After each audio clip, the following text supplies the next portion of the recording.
moi j'ai C'est regardé. Bernard Atlan qui parle. Oui, oui.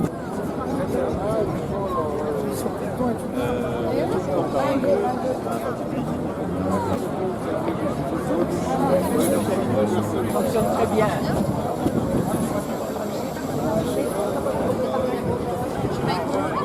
Je suis demandée après Kabila quand elle est arrivée. Alors, je suis heureuse que Samira du réseau 1905 soit parmi nous.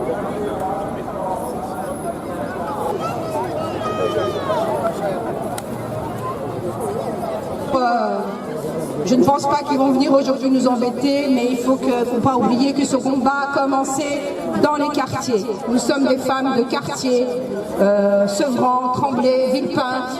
C'est 93 aujourd'hui qui est Bruxelles. Ouais. Je me bats pour rester libre et non pour être libre, car je suis libre. La France tombe toujours très bas, mais se relève toujours plus haut, à la fin que les autres nations. Ayons confiance et continuons à nous battre avec ardeur et détermination.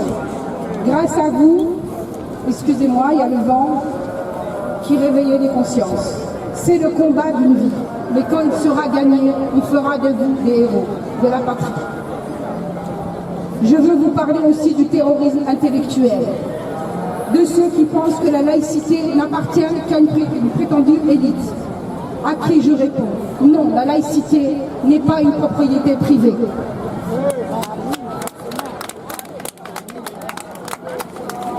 Avant de commencer, en fait, je voudrais surtout rendre hommage aux victimes des attentats en France et à Bruxelles. Je pense qu'il n'est jamais... il faut pouvoir leur rendre hommage en temps, puisque c'est les premières personnes qui ont été touchées de très près. Alors, je pense notamment aux victimes à Toulouse de Mohamed Merah, à Paris, aux attentats de Paris, à Nice, mais aussi à Bruxelles, au musée juif, aux attentats de Zaventem et de Malbec. On m'a toujours appris que la France est un pays de liberté, d'égalité et de fraternité. Mais j'étais tellement étonnée de voir que certaines personnes en France sont en train de regresser. Et je le dis d'un regard extérieur, parce que moi je viens d'ailleurs, et c'est toujours étonnant d'arriver dans un pays où on vous dit que c'est libre, et de voir que l'islamisme a envahi. Vous vivez dans un quartier, vous n'êtes pas libre de vous habiller comme vous voulez, vous ne pouvez pas sortir quand vous voulez, simplement parce que vous êtes une femme. Et ça m'a choquée, parce que même dans mon pays d'origine, le Cameroun, les femmes sont encore libres. Et ça a été un choc pour moi de voir qu'en France, aujourd'hui, les gens perdent leur liberté. Donc c'est l'une des raisons pour laquelle j'ai adhéré à la Brigade des mères pour lutter. En fait, je suis libre et je me bats pour rester libre. Encore plus en France. D'abord, féliciter les oratrices qui m'ont précédé parce que vraiment, elles font preuve d'un grand courage et elles méritent vraiment nos applaudissements. Alors, je voulais dire que cette manifestation est organisée à l'initiative de l'association La Brigade des mères. Cette association composée majoritairement de femmes issues de quartiers et banlieues difficiles où l'ordre républicain a grandement reculé. Elles ne veulent pas, ces mères, que la laïcité, la démocratie, la liberté reculent encore plus dans notre pays. Elles espèrent que nos dirigeants qui nous déclarent que nous sommes sans guerre vont enfin accepter de nous désigner notre ennemi, bien que toutes savent parfaitement que c'est l'islam politique qui veut nous imposer sa loi, nous asservir. Elles demandent instamment à nos dirigeants politiques d'assumer les responsabilités pour lesquelles ils ont été élus, à savoir résoudre les problèmes auxquels le peuple est confronté. Elle leur demande de rétablir l'autorité de l'État sur tout le territoire national. Il n'y a aucune raison pour que les quartiers où vivent les enfants de ces responsables politiques soient tranquilles, alors que ceux où vivent nos enfants ne le soient plus. Elle déplore aussi ces mères de voir nos pompiers, nos policiers se faire sauvagement attaquer sans pouvoir réagir. Nous vivons en France. La devise de notre pays est liberté, égalité, fraternité. Ne trahissez pas cette devise. Je suis arrivé d'Algérie il y a 30 ans maintenant. Et je suis arrivé d'Algérie il y a 30 ans maintenant. Et on a vécu un certain nombre d'histoires en Algérie. Et on se rend compte que 30 ans plus tard, l'histoire recommence, a fortiori dans un pays démocratique où toute personne peut s'exprimer, toute personne peut porter des idées. Invité à venir écrire, alors il y a un mot d'ordre, effectivement, commencez votre phrase par stop. Alors j'appelle déjà à écrire que la brigade des mères Samir, tu commences à écrire d'abord sur le mur du déni. Alors le mur du déni, ça va être stop au déni. Alors nous irons l'accrocher au pont de Grenelle, où il y a la statue de la liberté, et ce sera symbolique. Alors aujourd'hui nous inaugurons le mur du déni. Le mur du déni. On met par terre parce que on le met par terre, oui. Les islamistes ont voulu s'emparer des Français musulmans, je n'ai rien dit, je n'étais pas musulman. Quand ils ont imposé le voile aux femmes, je n'ai rien dit. Je n'étais ni une femme, ni un musulman. Quand ils ont embrigadé la jeunesse des banlieues, je n'ai rien dit. Je n'étais pas banlieusard. Quand ils ont infiltré les associations et les syndicats, je n'ai rien dit. Je n'étais ni syndicaliste, ni associatif.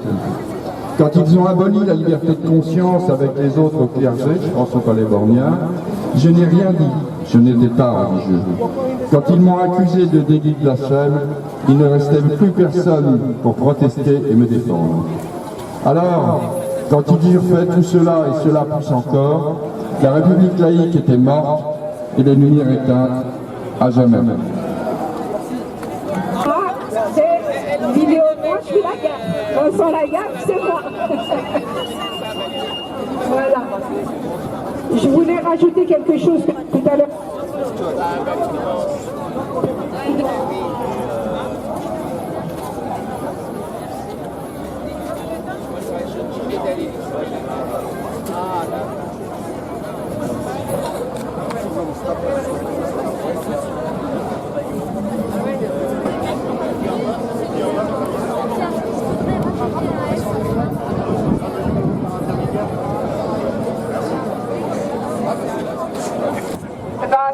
On va faire le trajet à pied pour bien sûr inaugurer le mur du déni. policier.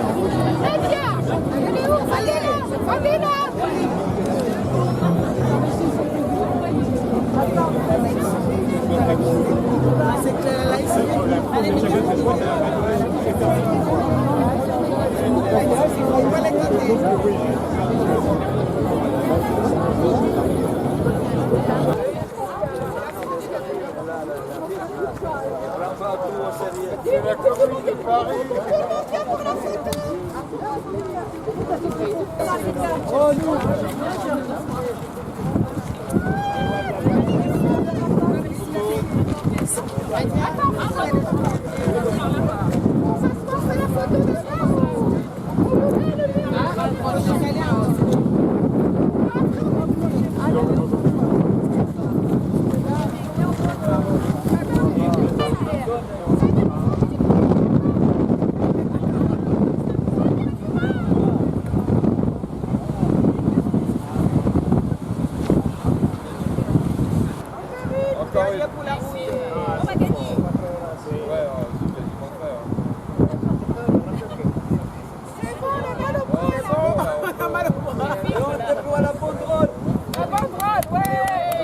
Bon, allez, faites du bruit là.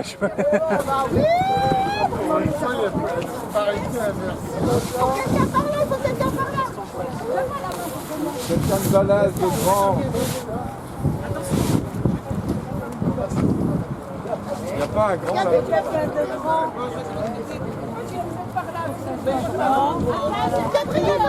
Horizontal si possible. Attention. Ne bougez pas. Mets-toi devant lui. Mais Claude, c'est encore plus sadique que ça, hein, parce qu'ils ont le bras comme ça. Poussez-vous là. Et après, il faudra prendre une photo de ça pour prendre la statue. Ne bougez pas. Prends la statue. Qui est-ce qui peut monter là pour la statue? Mets le pied. Je risque de tomber, hein.